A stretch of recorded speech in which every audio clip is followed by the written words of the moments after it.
take one of these stainless steel bottle openers and we're going to transform it into a customized one. So far what I've done is I spray painted one of them. I taped off this part because this is the part that's going to be coming in contact with the bottle cap and I don't want it to chip. I also will be avoiding laying epoxy in that area.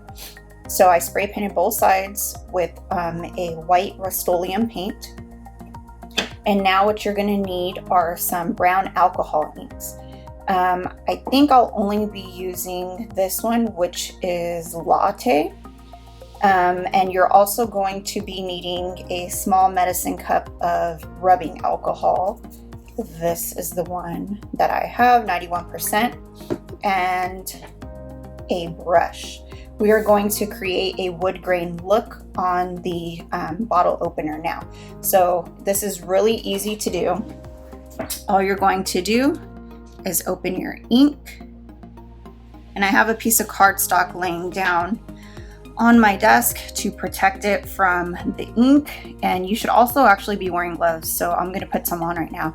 This alcohol ink will stain, so you want to make sure that the area you're working on is protected. Let me put on some gloves really quick. Apply some alcohol ink to the surface of your bottle opener and dip your brush into the rubbing alcohol. Dab off excess alcohol onto a paper towel and then paint the ink to cover the surface of your bottle opener. What you want to do first is cover the entire bottle opener with an even coat before you go in to create your wood grain details.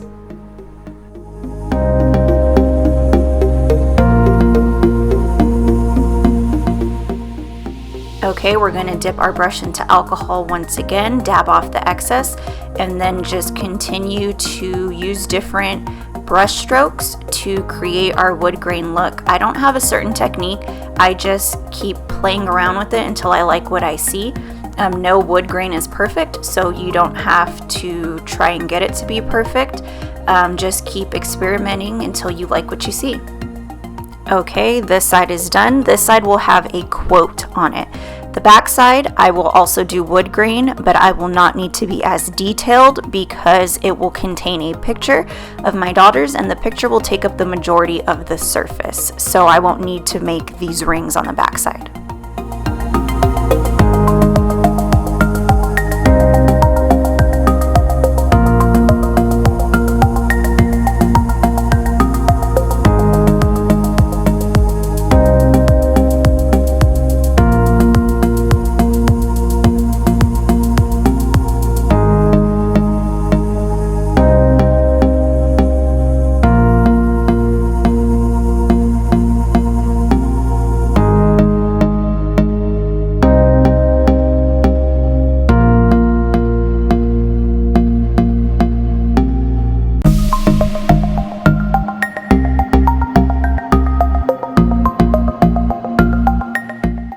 So I'm using a sheet of Craftables reusable transfer tape. This piece was not new. You're gonna want a piece that you've used before, or if you have a new piece, stick it to your pants or to your shirt so that it's not super sticky, because you don't want to risk it pulling up the paint. I'm not sure if that can happen, but I think it's a possibility. So to avoid that, I'm using a sheet that's not super sticky. And I already have this printed, and also my Cricut cut it, and I just trimmed the paper down to size, as you can see. So like I said, this side will be the writing. So we are going to do that first.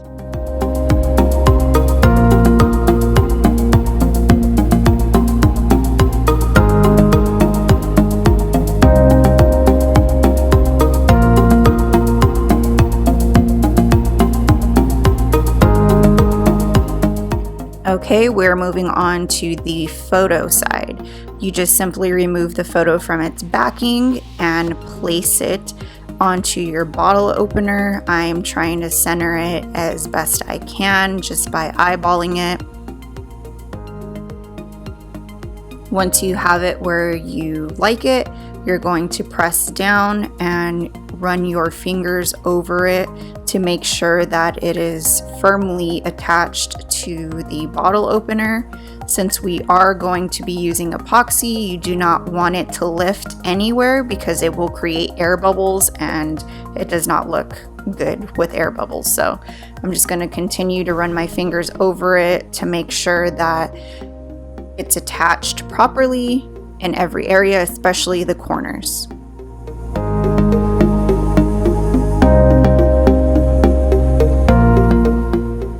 Okay, it's time to pour the epoxy now. I had no idea that my camera ran out of memory, but no worries. I have to do the same exact thing on the back side, so you'll be able to see what I do. But basically, I just pour some epoxy and then use the popsicle stick to spread it around, making sure that it hits all the corners, but you don't want to over pour to where it drips off the sides.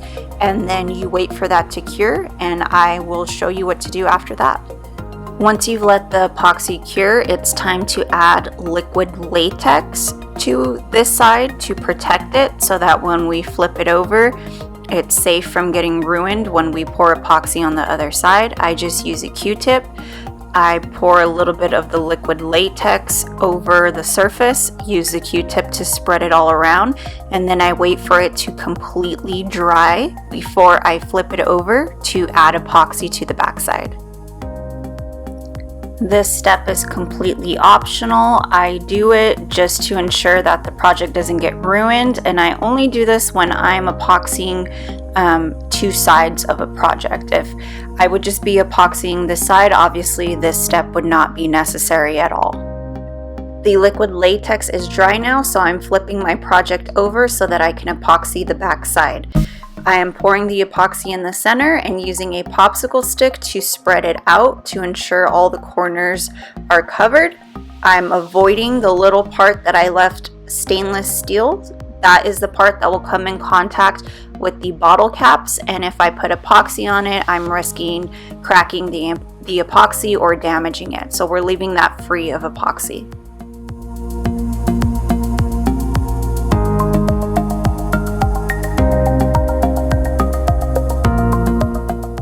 Okay, I let this cure overnight. It is dry now, so I am going to show you how we remove the latex from this side. And the reason why I put the latex is just in case epoxy drips off the corners, it sometimes can run onto the bottom and then it'll harden right there and it'll get ruined. If that were to happen with the layer of latex, it's simple. The latex keeps it protected and all you have to do is peel it right off.